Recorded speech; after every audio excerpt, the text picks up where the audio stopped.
నీ తల్లి మొగుడిచ్చాడా? నీ అమ్మమ్మ మొగుడిచ్చాడా? నీ నాన్నమ్మ మొగుడిచ్చాడా? ఈ సైకో నా కొడుకు ఒరే జగన్మోహన్ రెడ్డి, నీకు పుట్టిన పిల్లలు నీకు పుట్టలేదురా అంటాడు వీడే. అప్పుడు నువ్వేం చెబుతావు సమాధానం? నీ పిల్లలు DNA వేసి వాళ్ళ మెల్లో వేసి వీళ్ళు నాకే పుట్టారని రుజువు చేసుకుంటావా? నీ ఇద్దరు ఆడబిడ్డలు ఉసురు నీకు ఈ రోజు తగులుతోంది. నీ అత్తగారు ఉసురు ఈ రోజు తగులుతోంది. మా వాడిపోయిన రోజా, మా సిగ్గులోని రోజా, డబ్బుల కోసం కకృతి పడే రోజా. జగన్ రెడ్డి గారి బహిరంగ సభలు చూశాక ఇంత లేఖినా కొడుక, ఇంత అలగానా కొడుక, ఇంత నీచపు నికృష్టం గుండా కొడుక మన ఆంధ్రప్రదేశ్ రాష్ట్రానికి ముఖ్యమంత్రి అయ్యింది.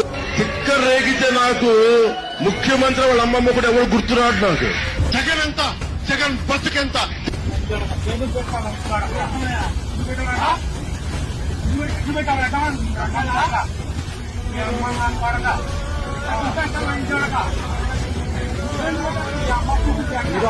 జగన్మోహన్ రెడ్డి గారు ఎవరికి పుట్టారు అనేటువంటి ప్రశ్న మేము అసెంబ్లీలో రానియం.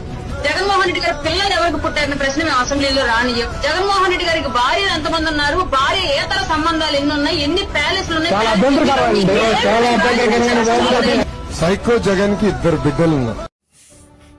ఆంధ్రలో ఉన్న ప్రజానికానికి, మేధావులకి, మీడియా జర్నలిస్టులకి, యూట్యూబ్ ఛానల్ వాళ్ళకి, మీమ్స్ ట్రోల్స్ వేసుకునే జన సైనికులకి, టీడీపీ కార్యకర్తలకి ఇవేమీ కనిపించట్లేదా? ఇవి బూతులు కాదా? ఇవి మంత్రాలా లేదా సుప్రభాతమా? స్వయాన చంద్రబాబు నాయుడు, లోకేష్, పవన్ కళ్యాణ్ నోటి నుంచే ఇన్ని బూతులు. ఎక్కడైనా జగన్మోహన్ రెడ్డి ఇలా బూతులు మాట్లాడారా? ఒక్క వీడియో చూపించండి. వీళ్ళు ఇన్ని వీడియోల్లో బూతులు మాట్లాడుతూ అడ్డంగా దొరికిపోయారు.